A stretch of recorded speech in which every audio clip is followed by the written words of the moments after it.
Well, hello, everybody. Happy Sunday. Happy Fun Day. I am Auntie, and I am here to do a full detail review, a recap of Married at First Sight, Season 19, Episode 5, Trouble in Paradise. Let's get into it, shall we? Oh, yes, we shall.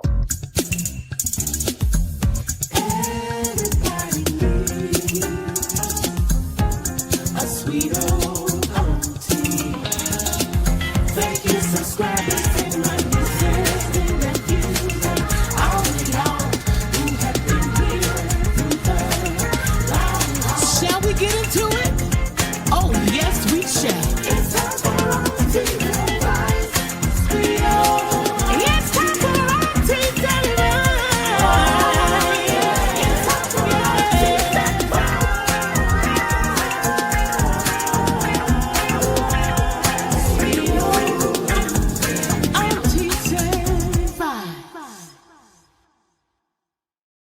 Well, welcome back, everybody. This is Auntie, and if this is your first time being here, please like, comment, and subscribe to the channel. And to all of my new subscribers, thank you all so much for hitting that subscribe button and joining this family. To all of my nieces, nephews, and my members who have been here with me for the long haul, thank you all so much for your continued support. This is going to be a detailed recap of Married at First Sight. Okay, so let's get into it, shall we? Oh, yes, we shall. Let me bring these couples up as we talk about them. Shall we? Oh, yes, Auntie, yes, you shall. So just one second. Make sure I have up the right notes.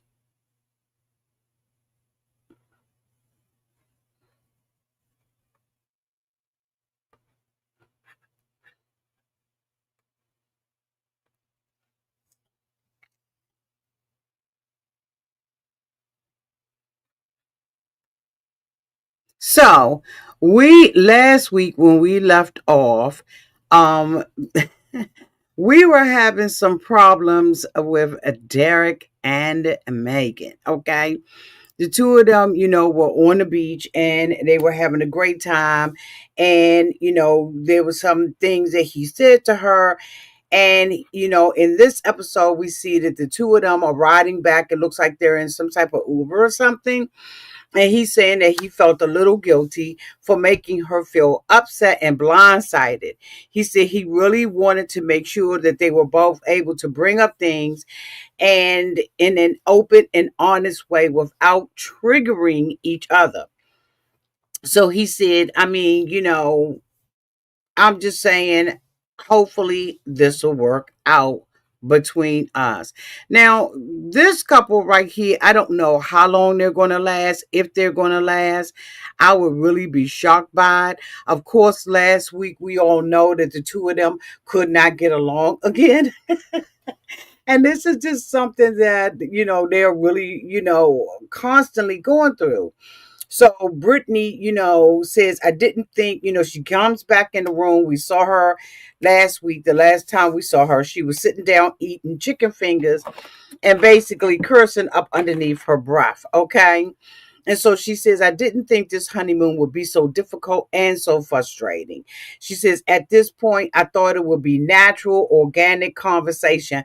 I don't know how she thought that this would be natural, organic conversation when a lot of the things that they went through from episode 1 through 4, she was a contributing factor to it not being organic, because she was, I think that she has this, I don't know, I can't even explain her right, but I think she has an unrealistic look at this particular relationship. So I don't know what would be organic about marrying somebody on first sight. I think everything is going to have to be forced. They only have a certain amount of time that they're going to be, going through this trial with the network. Of course, as you all know, this has been changed from Lifetime to Peacock, and Peacock is, doing things just a little different. It's the same premise and all of that, right? But the things that we're seeing are very different. And so she says, but she thought that it was going to be natural and an organic conversation, but the opposite is happening. She says, at every turn, we're having issues. She said, we can't seem to communicate with one another. We don't understand one another. And it's not the romantic full honeymoon that anyone would have hoped for. So she comes back into the room and everything. And Will is really ready. And he wants to have this conversation. And it's so up and down because at one point I understand her, at another point I don't. So Will is like, hey, so where did you go? And so Brittany was like, I went and got something to eat. I was hungry. And he was like, I'm wondering though, is this something that often happens with you, that you just get up and leave and go somewhere? And so Brittany said, oh, I I leave without saying anything. I mentioned, and he was like, okay. She said, I mentioned that I was going to take a shower, but maybe I should not have left. You all let me know down in the comment section. Should she have left out like that? I think that she should have just said, as an adult, right? Because these are adults, these are not kids. And I think that what she could have just simply said to him was, you know what, I need some time. I need a moment by myself. I'm going to go hit on a roll out real quick. I'll be back. But no, she said that, she's, going to take a shower, whatever. This girl is so up and down in this relationship. And she is absolutely living in the past and bringing a whole bunch of trauma, in my opinion, to this relationship with Will. Now, Will is not the best communicator. He, is very sarcastic, and sometimes in his what he says and his delivery is a little rough, right? He seems very detached from her, and that's understandable, right? Because the two of them are, basically in this new relationship with one another. So she said, I shouldn't have left. I'm sorry. I actually thought that you were sleeping. And he was like, okay, what did you think about the conversation? So, of course, Brittany, in her Brittany way, says, I was just angry. I was frustrated. And I mean, like, did I offend you or make you mad? I guess comparing you, And so Will was like, she said, comparing you to Megan. And so Will was like, oh no, I wasn't offended by that. I think it was just, I don't know. It's the one thing I'm the one who's asking these questions. So Brittany was like, yeah, you said that you're asking. He said, okay. And that's wrong. You can tell me. So Brittany was like, we're not going to see eye to eye on this. Like, I don't want to talk to you about it. If I need to ask you more questions, I will. I'll pull it out. I will make a list and fill it in my sarcastic. It was sarcastic. It was unnecessary. And I don't know why she felt like she needed to be talking about a list and putting questions on a list. And so Will was like, so, and you're getting upset. And she was like, I just don't think that we resolved anything. And so Will was like, oh, okay, okay. I know that we're not going to come to a resolution instantaneously and maybe not even immediately afterwards, but if we could agree that we allow each other some grace, obviously, hours, or if I need 5 hours, or if I need 3 hours, I might just need that, right? He said, and if you need to take a walk outside, then take a walk outside, but be respectful, right? And say something about walking outside. So Brittany is like, okay, so can we agree on that? But also that we're going to try to figure out what's going on. So Will was like, okay, we're not going to solve anything in one day. I understand that. If we could agree to one thing tonight, that helps, and we can just move forward. And so Brittany was like, okay, that works for me. And Will was like, okay, you even smile, because it's hard to get a smile out of her because she is complaining so much.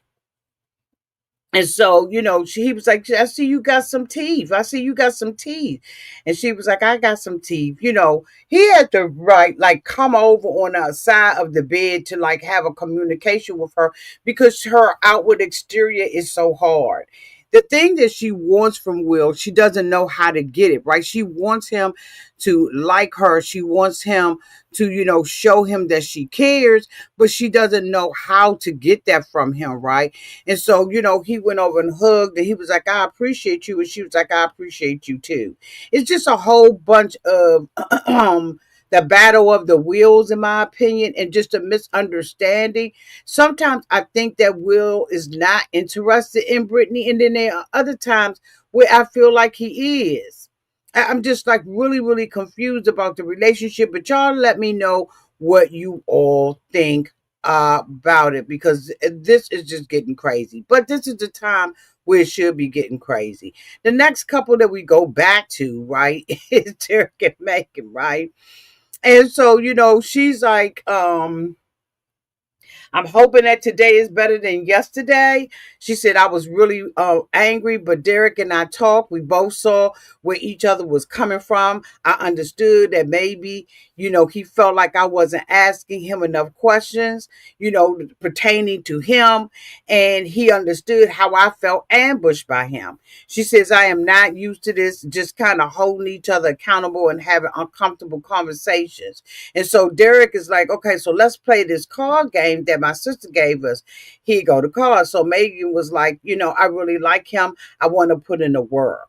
And I don't know if Megan really wants to put in the work. I think that Megan thinks she wants to put in the work, but I don't think she really wants to. She says she wants to put in the work and do everything that she needs in order to stay married to him and to move forward. She says she's typically an avoider, and you can tell that because every time he asks her a question, it's the issue. She doesn't like to be questioned about everything. She is very introverted, and I think she's introverted because of the things that she's gone through. She says, so I'm trying to be comfortable with the uncomfortable, and I'm trying to be more vulnerable when it comes down to Derek. So Derek said for him, it's very familiar. He said it's like being, he said like being okay with discomfort, like talking through things that I normally would just move away from, but I'm doing the work because I want this relationship to work. And so Megan is like, okay, so what are your perceptions about having kids this near you? So Derek is like, okay. He said for him, he's looking forward to being a dad, and that he thinks that he will be a good one. And he said he really wants to have 2 or 3 kids. So Megan was like, wait a minute, what? So that means that we need to start having kids like right now. So, Derek is like, okay, well, you just jumped on how you're feeling about it then. So Megan was like, no, I think 3 sounds like a lot. And so Derek was like, oh, so are you worried about going through pregnancy, like being a mom? And she was like, yeah, like giving birth, things like that. I mean, not being alone, not giving birth, and all of that kind of stuff, right? So the two of them are really, Derek is asking the right questions, right? I just think that it is his approach and how he's asking these questions. So anyway, we get to Rhonda and Pat, and Will and Brittany, and all of them go out on a bike ride. Now we all know that Rhonda is unraveling, honey. Girlfriend is just quite frankly losing it. I think that she feels like she's stuck in this. I think she feels like, in my opinion, from just observing her, that she's stuck with this man for all these days. It is the wear and tear of being up underneath him. You can tell is coming out on Rhonda, and Rhonda is having a problem, honey. So the 4 of them go on the bike ride, the women go and talk, and then the men go and talk, and all of that kind of stuff. So Rhonda is like, child, it's been long. It's been a long 2 days since the wedding, right? And I'm up underneath this man. So Brittany was like, yeah, it feels like it's been longer than that actually, right? So she says, I think that the instant connection is absolutely there between me and Will. But she said, but then it's like, okay, wait, we're actually not realizing we're different. And she said two different people. And she says now we're married, so it's like we're thrown together to try to figure this out. And so what she was telling Rhonda was that, they had a pretty big argument. She said she felt, herself getting very frustrated. And she said, and she walked out and left and didn't tell him where she was going, and that she was downstairs eating chicken fingers with honey mustard sauce on it. Okay. And she said, and I learned that probably wasn't the best decision for me to make. And so Rhonda was like, okay, Miss Independent Brittany. And she was like, yeah, but she needs to go away. And I agree with that. She should not be, going through all of this old kind of old bull crap. So Rhonda was like, you still need to be your independent self. Don't ever, okay, wait a minute, hold on. Let me get them off. Let me pull her up. And so, she was like, you still need to be your independent self. Don't give that up or anything like that, right? Because we already know that she is absolutely going through, the things that she is going through with him. She is absolutely going through some stuff with him. So in the meantime and in between time, we got some. I'm sorry. Wait a minute. Hold on. Wait a minute, y'all. Hold on, y'all. Got my notes.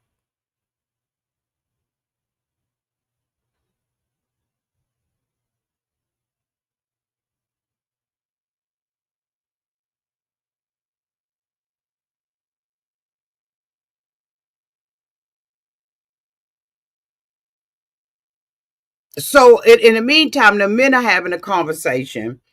Will and Pat are having a conversation, and so Will was like, I'm learning that, with me and Brittany, that we have different conversation styles. And he said, and I wouldn't say it's concerning. He says it is something that they've been able to identify together. And he said, and it's not a big thing, right? But it is a big thing. He says that but we know that this is something that we need to be aware of. And so Pat was like, have you experienced this in your past relationships, like communication issues? And Will was like, not in my last couple of serious ones. This wasn't a thing. We really did not argue that much. And so Pat was like, I actually, think that that's really unusual that you didn't have those issues. He said you really lucky about that. So Will was like, but they're not Brittany. So I need to figure out how to do that with Brittany, right? Because in past relationships, evidently those did not work out for him. And so he comes with the bull crap again. So in the meantime, Rhonda is like, to me, from an outsider looking at you and Will, y'all really seem like y'all are really similar to one another. And so Brittany was like, but I think it's the communication. We're both open and we're both willing to try to figure this out, right? But we got to figure out the challenges, what the challenges are, and work through them. She said, nobody, gets married in order to get a divorce. And so Rhonda was like, yeah, well, we'll see what happens. So Britt was like, okay, so what's going on with you? What's going on with you, Rhonda? So Rhonda was like, child. She said, right now, we just have a conversation. And I was like, so when was the last time? She said, I asked Pat, when was the last time that he was in a relationship? She said, because mine has been like early 2020. And she said, and I found out having a conversation with Pat that he was in a relationship just 6 months ago. And that relationship that he was in 6 months ago lasted for 3.5 years. And so Britt was like, what? What are you talking about? She said, yeah, I know you probably like, okay, what happened? Like what happened in that relationship, that 3.5 relationship, right? 3.5 years. And she said, so how did he go from being in that relationship, breaking up just 6 months ago, and now all of a sudden he's into this? So Rhonda was like how in 6 months did he decide to marry a stranger?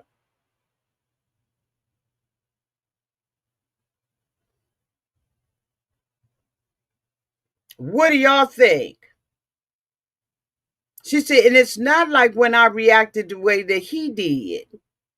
he felt judged and got really upset and hurt. But it wasn't about, me. She said it wasn't about that. I wasn't judging him for making that choice. She said it's more like I'm just really curious about, and I will be too. I will be very curious about how he transitioned into marrying a total stranger on a show, because I'm sure that it took a while in order for them to do the background checks, the interviews, like all of that kind of stuff. He probably was in a relationship. This is what I'm thinking. Y'all let me know downtown in the comment section.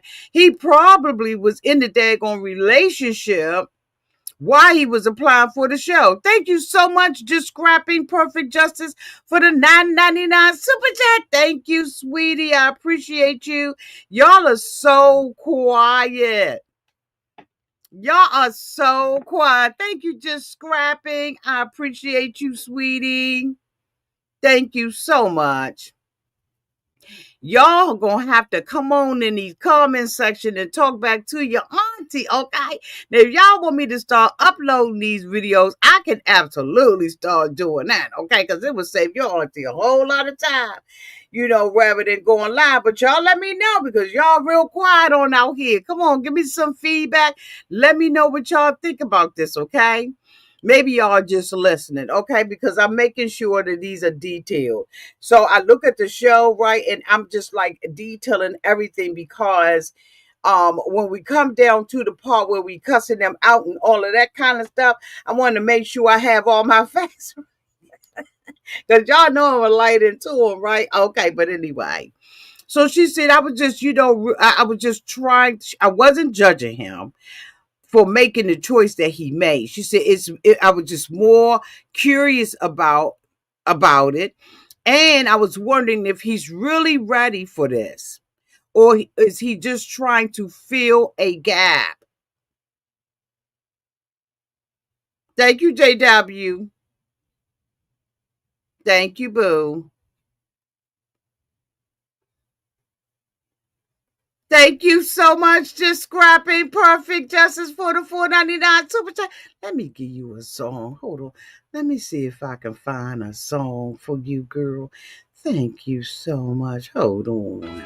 Oh, no, you didn't. Oh, no, you didn't. Thank you for the super chat. Thank you, boo. There's a song for you, love. Thank you for the super chat. Okay. Thank you, boo.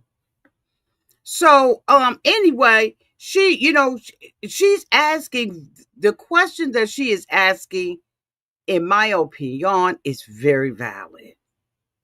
Because I think if I was talking to someone and they told me, well, Auntie, I just got out of a relationship 6 months ago, I would absolutely be wondering, am I a rebound?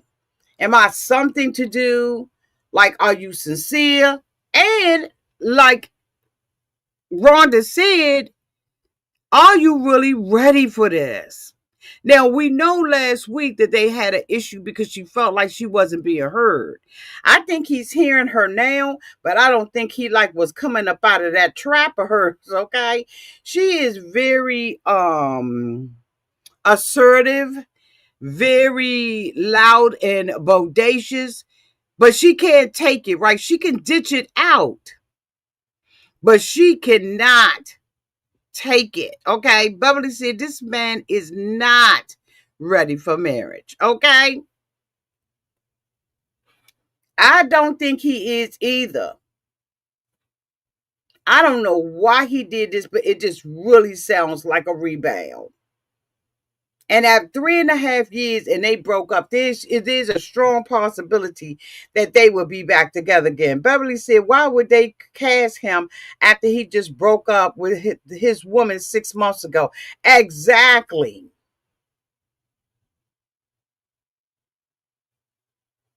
Rhonda said,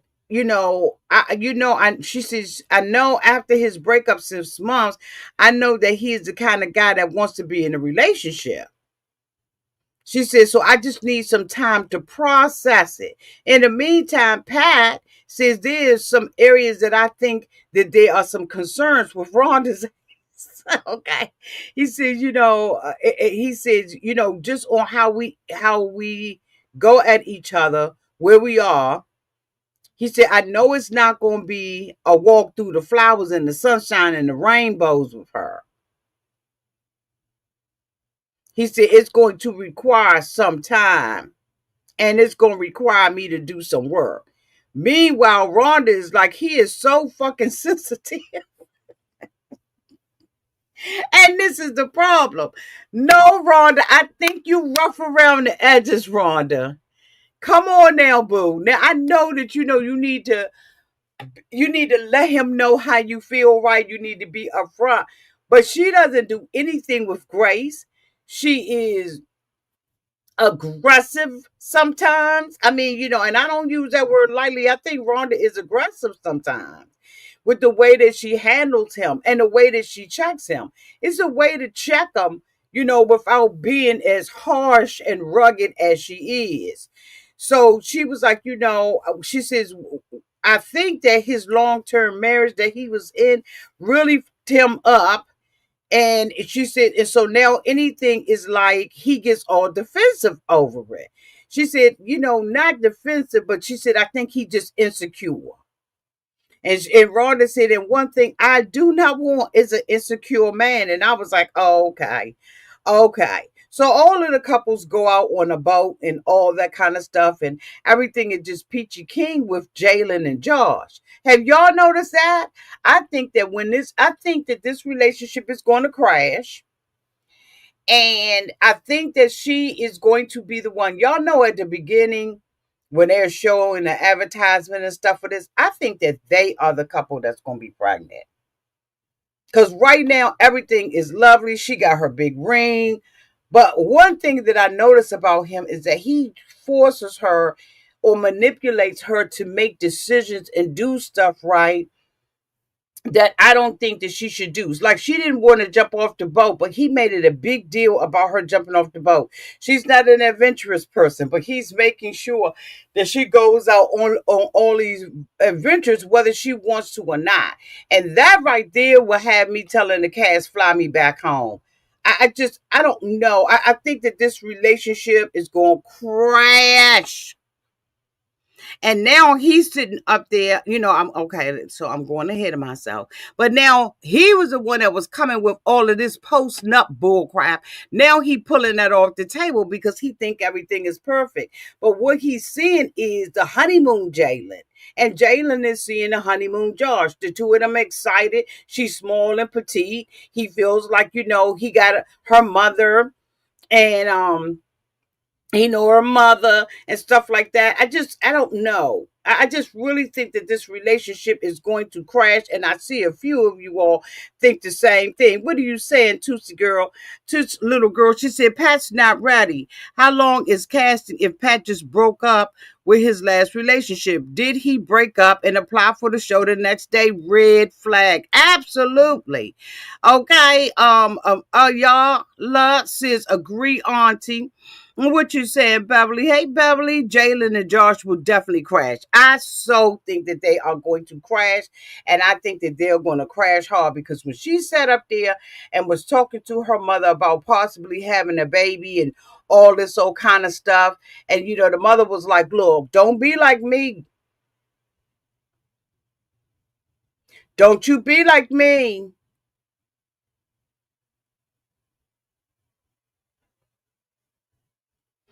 Clara said, "Hey, Clara." She said, "No, what's happening with Jalen and Belinda is yes, people they don't know how to say no to men."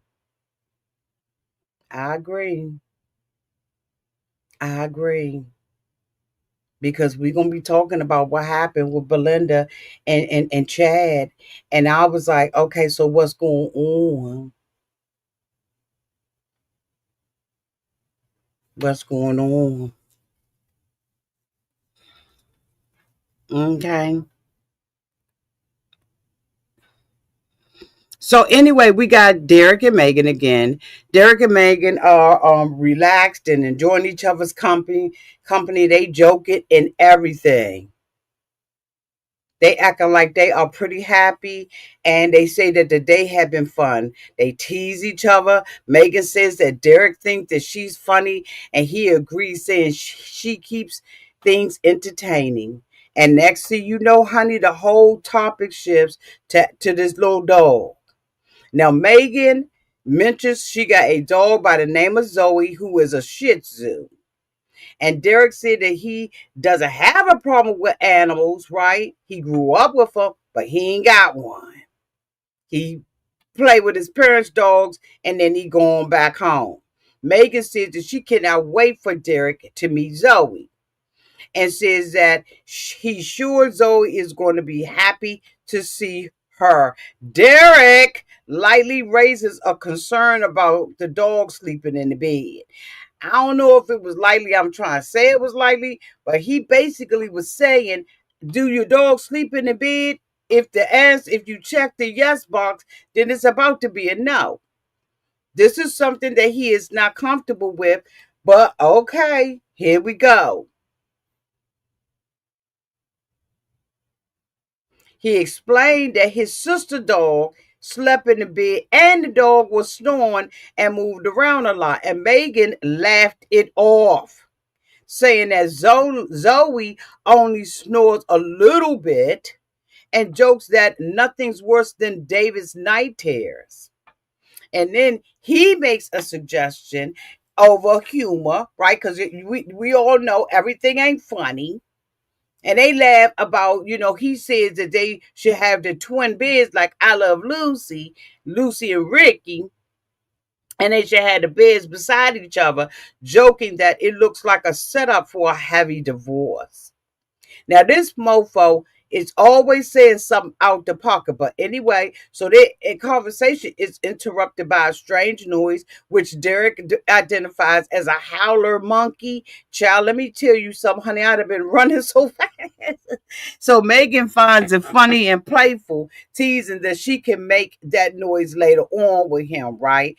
Then we go back to the little miserable couple. Because I'm going to tell you right now, this is a miserable couple. Hold on, where my pictures at? Where my pictures at? Now, don't be playing with me. Oh no, y'all left the same people up. Y'all gonna have to tell me in the comments section, okay? Because I'm reading notes and everything else at the same time. So now we go back to Will and Brett.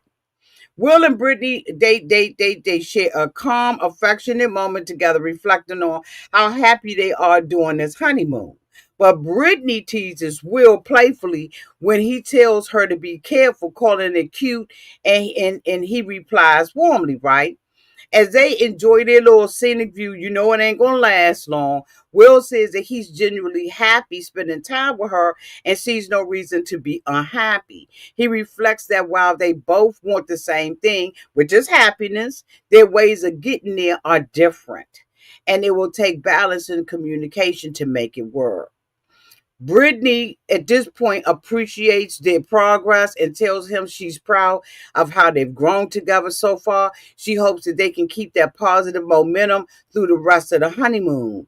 The moment turns romantic when they both reach the top of a castle where Brittany shares that she's always dreamed of kissing her husband there. And Will surprisingly responds very tenderly, suggesting that they do just that. Child, I was like, oh my God. So now we back, honey, with Rhonda and Pat. Okay. I think that this is my favorite couple. I'm going to just be honest about it. So Rhonda is like, okay, now that I've had some time to process, I just want to talk to you about the other night. Now, y'all know Rhonda is coming up on a real honey with some bull crap, and she about to lay down the hammer with his ass. And then she says, I want to talk to you about the other night, if you don't mind. So I'm going to tell you what was actually happening with me. She said, when I said something to you, it wasn't a criticism of your choice, but about when the relationship ended and when you chose to start this experiment. She said, look, I was feeling very intolerant, and it's just a wondering, is he really ready for this? So the way that she tried to phrase it, right, she tried to put some spin some grace on it.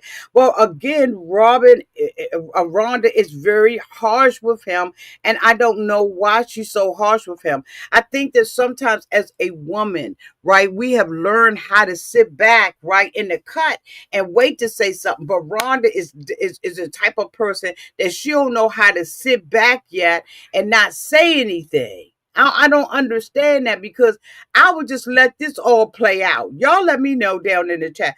I would let it play out. Would not let my right hand know what my left hand was doing. And I think that that's what Rhonda does when she gets out in front of some stuff. She said, she was thinking with him, signing up for this experiment 6 months after being in a relationship. She said, does this mean that he's rushing into this just because he wants to be in a relationship? Because, she said he doesn't want to be alone, versus is he really wanting to be married to have a partner? And then she said she started pulling up a wall. She said, I tried to express, myself at that time, but I didn't think you really understood and was just trying to accept that. So Pat was like, when I saw your reaction, I was like, oh, I caught it. He said, and she was like, what do you mean my reaction? He was like, when your eyes just got glazed over. And another thing that I want to say that I have observed, and y'all let me know if I'm crazy, but every time we see Rhonda, she got a drink.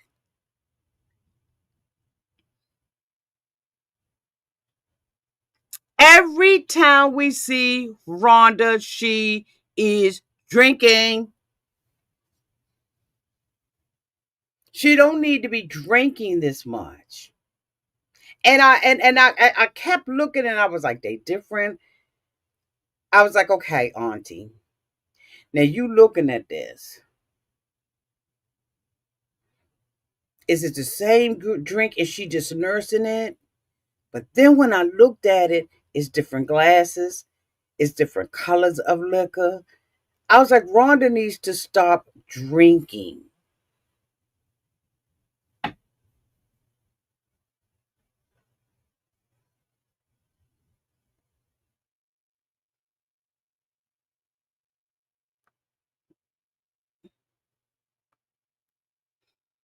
I don't know why when I go live, Norton's always pop up with some bullshit. Anyway, he was like, I saw when your eyes got glossy. What y'all saying?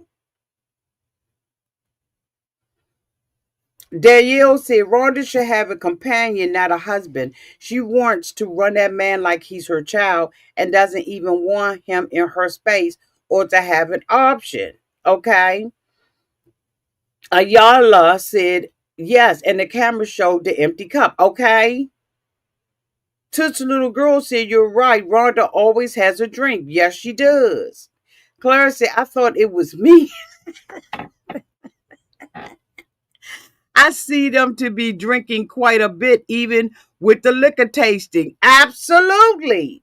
She don't need a drink. I really think a lot of what she's going through is self medication. I ain't for sure, just my opinion. So she was like, I just felt like, what did I write?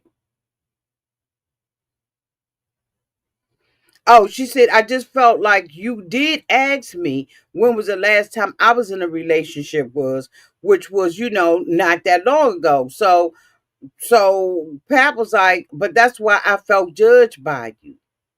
Like several years would have been okay. But where I was, that wasn't okay. It felt very judgmental to me. You feel like because the way, you haven't been in a relationship since 2020, that you better than me.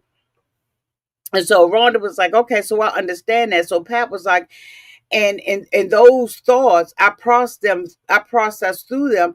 I just felt very small. He said, I felt very small when I really processed through your what you were saying, Rhonda. And she was like, yeah, I understand. It's about me. I was thinking about you. I was thinking about you, but it's about me feeling like, oh man, I've got to protect myself because maybe he's not really into it the same way I am. He hasn't been through what I've been through, but everybody goes through the things that they go through. She says, I don't even know what I was thinking, but I needed that time to figure it out. And this is probably the wrong word, but I feel smothered by your ass. But this is no reflection on Pat. This is a reflection on the process that they would have these people get married to each other, then go on a honeymoon. This isn't him, this is them. She said, it's like nothing you're doing. It's nothing that you're doing. I've just been feel like I've been thrown in from living on my own, being on my own. Whenever I wanted to choose, I got to choose when I would spend time with other people. And she said, we've been together 24 hours a day pretty much since the moment I met you. Okay, y'all. Excuse me, y'all. And she said, and I think it's just been a lot for me to not be able to like just go for a 2 mile walk by myself or just have some time. And she said, so I'm going to really need that when we get home. So Pat was like, hell, I'm going to need it too.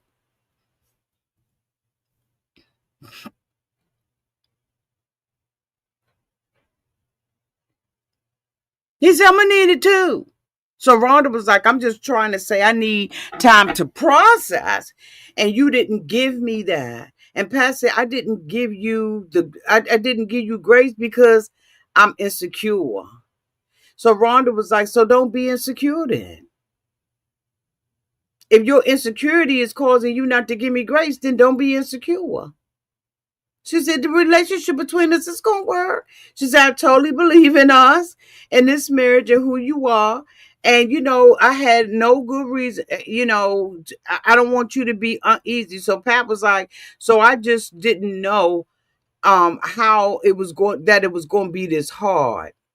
He said, but I'm sure getting some clues about you.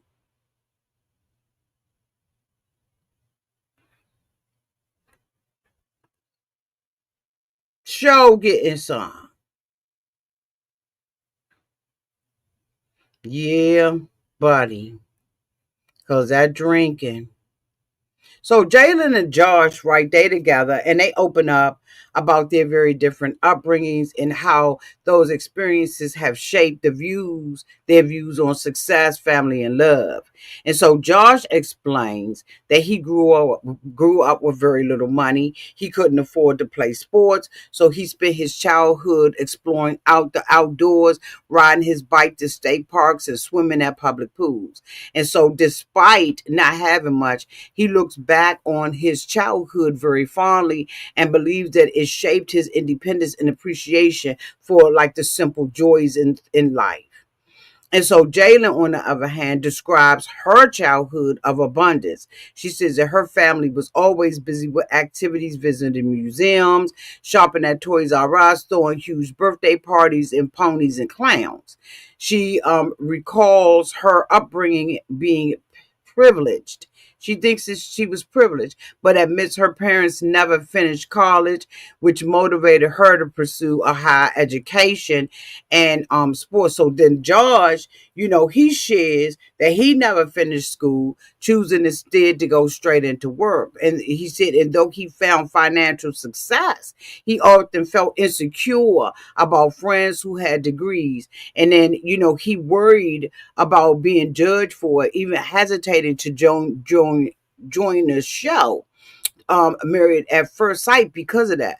But he believes that success isn't defined by education and wants to encourage future children to pursue school if they wish, but ultimately to follow their passions. And so Jalen agrees with him and finds his perspective really refreshing, telling him his success without a degree is really is inspiring. So the two of them start talking about their family views and love and stuff. And Jalen reflects on how her parents didn't show affection towards each other, even though they stayed together.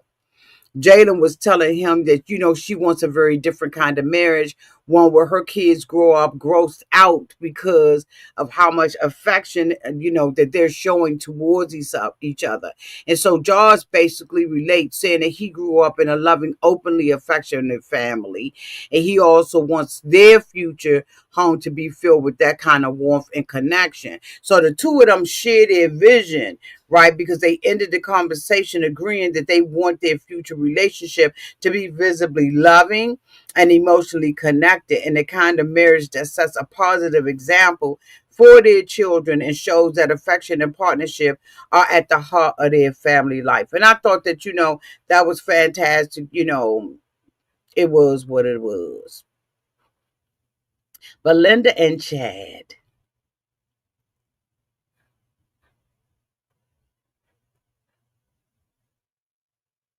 Belinda is out with her boo. So she's having a conversation and she's like, I like, like these romantic things. What are we going to do when we get home? She says, tell me more about what you want to see us doing. Do you want to go to comedy shows? He was like, do you want to go to comedy shows, musicals, stuff like that? And so, but Belinda is like, for her, being romantic doesn't really depend on what they're doing. She says they can be, chilling at home, Netflix and chilling, and it will still be romantic to her. And so Chad is like, okay, I agree with that, but I do believe that you have to make an effort to make it not just routine. So we're starting to see a little bit of cracks in their relationship, and that they're not as compatible or think the same way. He said we could cook dinner together all week long. But wouldn't it be more special if we went somewhere fresh, went to a restaurant, something like that, flowers and candles and all of that kind of stuff. And so she was like, I see that you're romantic and those kind of things. She says, but I think of romance. When she thinks of romance, she thinks of showing affection, cuddling, kissing. She said, for me, it's what's being romantic looks like. But I can see your side too, your version of romance. And so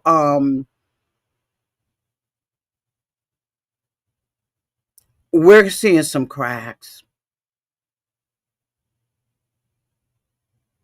Chad said that him and Belinda are learning each other in a natural way. He says she's very easygoing and he could see a long future with her. Now, mind you, he has already told her that he loves her. And she says she's saving her, okay? He said he wants to be that person to make her happy. And he wants her to realize how much she means to him. He said if he can keep her smiling all the time, which isn't realistic, but it's a goal, that's what he is going to do.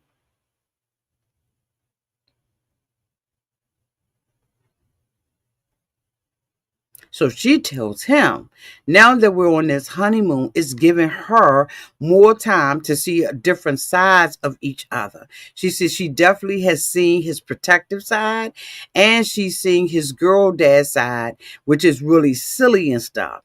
And she says, and I think it's definitely a girl dad thing. She says, I like you. I really feel like I like who you are. I like how giving you are and how family oriented you are. I can definitely see us going further.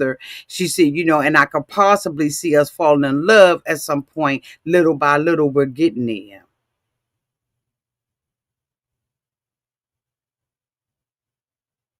So Chad goes and says, I'd say the same thing for me. He says, I like the way you balance me. And then we see him having a brain freeze because the producers are in the back with the bullshit. And Chad ain't for it. He was like, I see the way you balance me and I like how you feel. You make me feel special. And I do believe that you've been Um, uh, um, so we could hear a staff member in the back saying, "How does Belinda make you feel special?" Bitch, would she do that for? Chad was like, "I'm getting there," and then he, try to calm down, and he like, "So let me get back to what I was saying." He was like, "This is killing me. We're trying to talk and share. So just let us talk and share." And honey, Belinda here was down like, oh my God.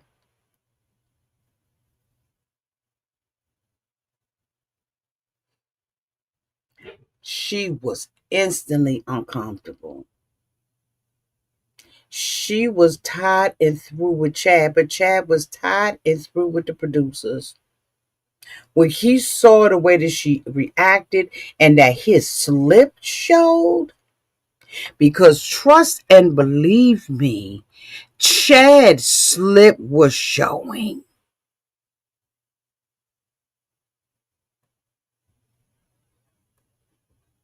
My boo.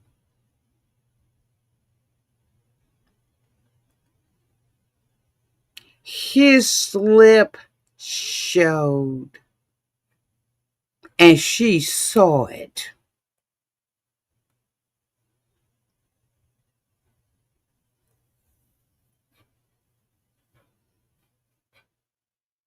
This probably isn't the first time that Chad has been impatient and nasty with the crew, with the staff.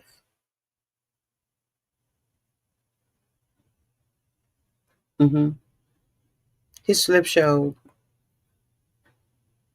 The staff member was like, "Oh my God, I apologize." He was like, "You know what? I'm tired. Let's go."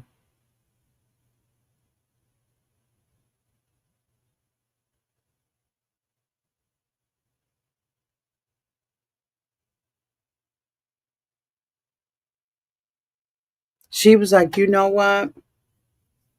He was trying to apologize for his behavior. She was like, "For me, it's just about respect." So Chad said, did you feel disrespected by me?" She said, "No, I didn't feel disrespected. You ain't disrespect me." But it's not just about how we treat each other, it's how we treat everybody else.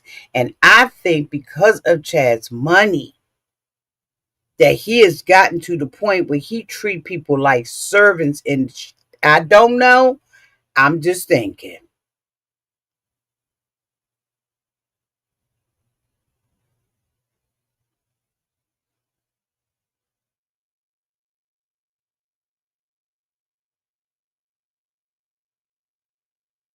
He seemed like he rude with the help.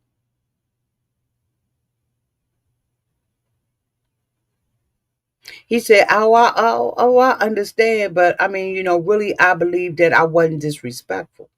I just voiced my frustration."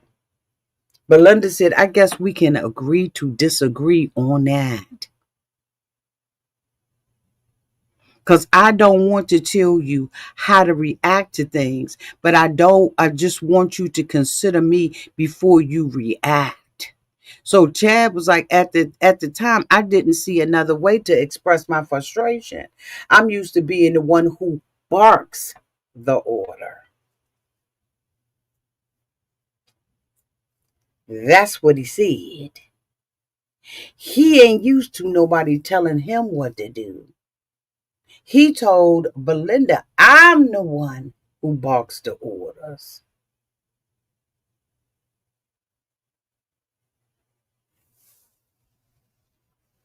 He said, "This is difficult for me, but you're right. I take accountability for what I did. And I just say right now, I'm sorry about it. This is supposed to be our honeymoon. And I think the absolute world of you. You have a big heart." She said, "I just want you to know that when it comes to apologies, I don't just get past stuff that quick."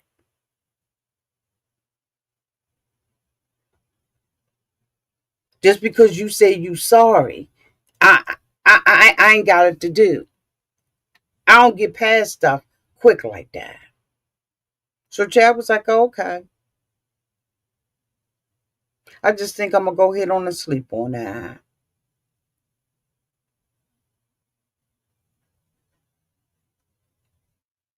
He said that's what you need.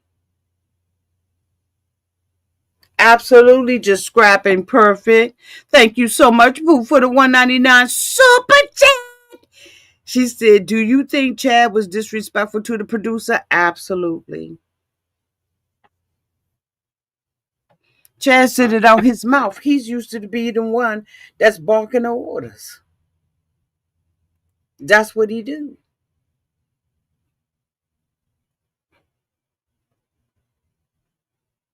And he look like he's that type of person that just be barking orders at people and don't care how they feel about this shit.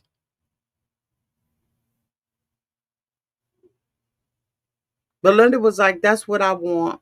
She said, but I'm afraid to be referred to as the one. I'm afraid to show up for myself and that you resent me for it. So Chad was like, so what does that mean? So Belinda was like, I just don't want it to backfire. And then you look at me a different kind of way. And then, you say like, you're not on my side. She said, I continuously think, right? She said, I continuously think you're wrong because it's not like that. But I want you to know I'm on my side, but I'm gonna correct you when you're wrong, and I don't want you to feel like I'm not on your side. And he was like, if we're together, we're together. You just simply just tell me how you feel. And she was like, I need to build to that.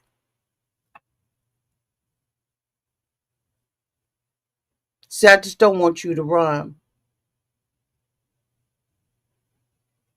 Tab was like, look, I don't want you to be looking at me in a way I said I was sorry, and that's what you have. He said, but at the end of the day, I'm human. And I'm going to screw up sometimes. I said, child, child, child. This is getting good. Because everybody mask is slipping. So we go back to Will. And Will was like, do you want me to take some time to process things? And what did you want to do now? So Brittany was like, it's like always one thing after another. And I'm just feeling crappy about it. And I'm sick of it. She said, and I was thinking that everything was good with us. But our intimacy, girl, stop with the intimacy bullshit. You can hold off. She said she thought that everything was good about the intimacy, and she said, and if you felt comfortable like being intimate with me again, and you're not. So it was just not a good feeling. Like she said, I feel rejected by you. No wife wants to hear that her husband don't want to be intimate with her. It's not a good feeling. So Will was like, I did think that we had a good day until all of that bull crap. And Brittany was like, I mean, I don't think that you're acknowledging how saying something like that could make me feel. So Will was like, look, I apologize that my delivery wasn't better. He said, first, I would be prudent.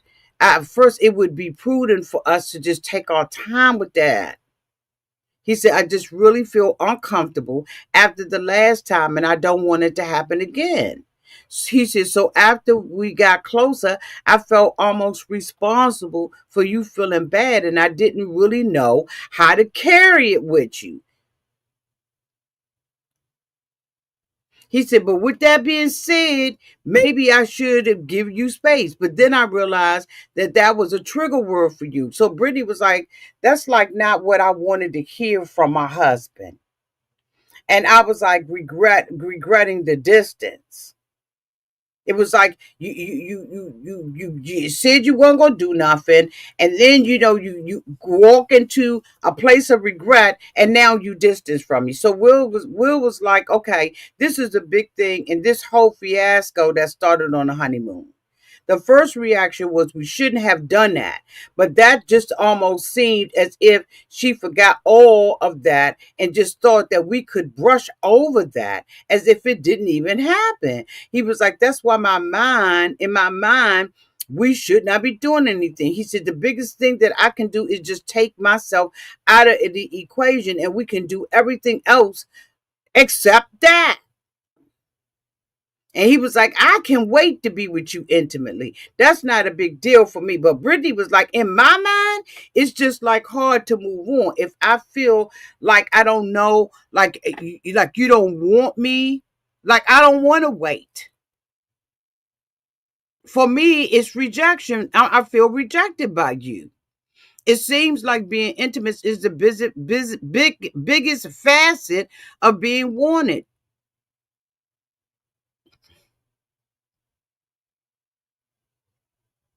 She said, I don't want to be married to someone who doesn't want to talk to me. And it's just that.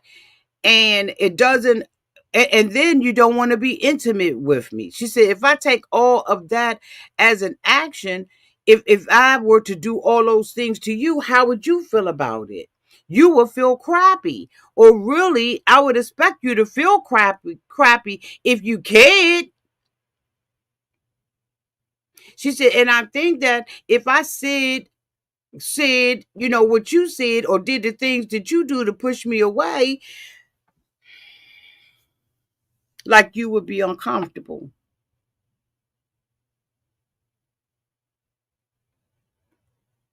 She said, but I do apologize for my actions afterwards that made you feel that way. He was like, no, he said that he felt like he wanted to apologize. So Brittany was like, look, I just need a moment. Will was like, all right, I'm gonna get up and go ahead and take me a shower. Do do do do do do do do do do do do. Brittany was like, oh my God, talking to this man. I just feel like my head is about to explode. And then we're back with Rhonda and Pat. This is a hot mess. Rhonda and Pat reflect on their relationship and the next stage thereof, moving in together. Now we know that Rhonda done already told Pat she been up underneath him 24 hours and she quite tired of his. Okay.